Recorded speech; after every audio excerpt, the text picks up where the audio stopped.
ইসলাম বলে আল ইয়াদুল উলিয়া খায়রুম মিন আল ইয়াদিস সুফলা, উপরের হাত নিচের হাতের চেয়ে উত্তম। যে দেয় আর যে নেয় তাদের মধ্যে সেরা যে দেয়। আবার ইসলাম বলে দেওয়ার সময়ও ভারসাম্য করে দিবা, দেওয়ার সময় কিপটামি করা যাবে না, আবার ঘরে যা আছে সবও দিয়ে দেওয়া যাবে না।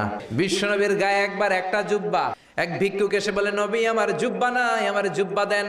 দয়ার নবী নিজের জুব্বাটা খুলে দিয়ে ওই ভিক্ষুকের হাতে তুলে দিলেন। এখন নবীর গায়ে কোনো জুব্বা নাই।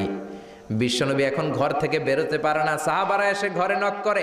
আল্লাহ আয়াত নাজিল করলেন, ওয়াল্লাযীনা ইযা আনফাকু লাম ইউসরিফু ওয়া লাম ইয়াকতুরু ওয়া কানা বাইনা যালিকা কওয়ামা। মুমিন বান্দাদের গুণাবলী, যখন দান করে কিপটামি করবে না, আবার অপচয়ও করবে না।